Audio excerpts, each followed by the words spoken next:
नमस्कार, आप देख रहे हैं माँ खबर और मैं हूँ कृतिका भटनागर। अगर आप हमारे चैनल पर पहली बार कोई वीडियो देख रहे हैं तो हमारे चैनल को सब्सक्राइब करना ना भूलें और बेल आइकन ज़रूर दबाएं ताकि हमारे आगे आने वाली सभी वीडियोस को आप सबसे पहले देख सकें। मीर मोहम्मद तकी मीर की पैदाइश सन 1723 में ईसा में आगरा में हुई। उस वक्त दिल्ली के तख्त पर मुगलों का कब्जा था।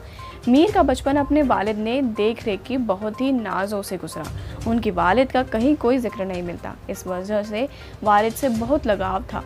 उन्होंने मीर की हर ख्वाहिश का ख्याल रखा और वो मीर को बहुत प्यार और दुलार किया करते थे। उसका ये असर हुआ कि मीर की सारी ज़िंदगी में प्यार और कशिश की तलाश नज़र आती है और उनकी शायरी में भी ये नज़र आता है।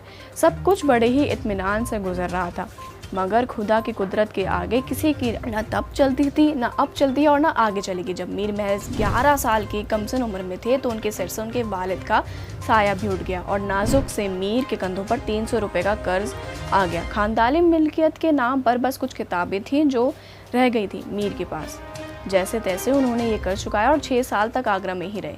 फिर वो 17 साल की उम्र में वो बुझे दिल के साथ दिल्ली आ गए। बड़ी जद्दोजहद के बाद बादशाह ने उनको 1 रुपये महीना वजीहा देना मुकर्रर किया। फिर कुछ दिन दिल्ली में रहने के बाद वो वापस अपने शहर आगरा आ गए। जिंदगी गुजर नहीं कट रही थी, मगर फिर उन पर एक पहाड़ टूटा। सन 1740 में फारस के नादिर शाह ने दिल्ली पर हमला कर दिया और कुछ दिनों के जंग के बाद दिल्ली का तख्तनशील शमस-उद-दौला नादिर शाह के हमले से मारा गया और बड़ी मुश्किलों से मिला हुआ 1 रुपये का उनका वजीफा भी बंद हो गया और उन्हें कुछ दिनों के बाद अपना प्यारा शहर आगरा भी छोड़ना पड़ा और न चाहते हुए भी दिल्ली आना पड़ा।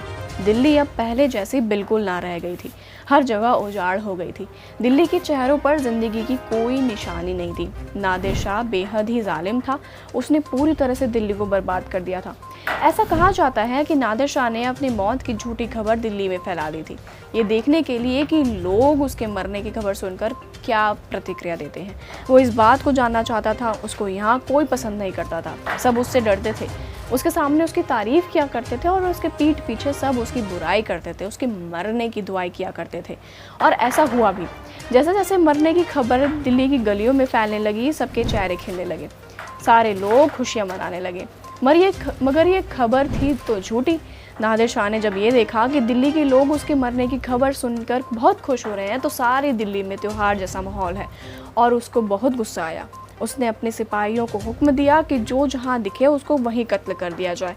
उसके सिपाहियों ने हुक्म से आगे बढ़कर दिल्ली में कत्लो गारत मचा दी। न बच्चा देखा, न औरत, न ही कोई बुजुर्ग। दिल्ली जैसे लाशों, लूटपाट, जिस तरह का जुल्म हो सकता था उन्होंने सब कर दिया। ऐसा कहा जाता है कि एक दिन में तकरीबन 22,000 लोगों का कत्ल किया गया था उसे।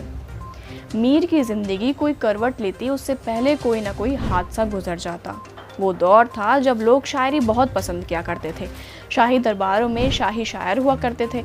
उनका रुतबा भी बड़ा हुआ करता था और उस दौर में फ़ारसी शायरी और फ़ारसी शायरों का दौर था और मीर खालिस उर्दू के शायरी क्या करते थे। मगर उर्दू शायरी को उस वक्त ज़्यादा तवज्जो नहीं दी जाती थी। मीर को उर्दू में शायरी करने का हौसला सैयद सदायत अली ने दिया और उनकी काफ़ी हौसला अफजाई की। 25 साल की उम्र में मीर को एक दीवान शायर का तमगा मिल गया। सन 1740 में उन्हें मालवा के सूबेदार के बेटे के पढ़ने लिखने का काम मिल गया और उनकी ज़िंदगी थोड़ी सी संभली और कुछ ही दिन गुजरे थे कि हिंदुस्तान पर फिर एक बार हमला हो गया। ये वक्त था सन 1766 और इस बार हमला किया अफगानों ने। उस वक्त अफगानों का सरदार था अहमद शाह अब्दाली। वो नादिर शाह का ही वजीर हुआ करता था एक ज़माने में। पानीपत की ज़बरदस्त तीसरी लड़ाई हुई। कई दिनों लड़ने के बाद आखिरकार मराठा राजाओं की हार हुई। दिल्ली को एक बार फिर वहीं सब लूट मार, कत्ल और गैरत देखनी पड़ी। सब कुछ तो बहुत दिनों के बाद संभला था, फिर भी बर्बाद हो गया। मगर इस बार दिल्ली में ही रहे सारे जुल्म सहे, सब कुछ अपनी आंखों से देखा और खामोशी में यही दिन काटते रहे।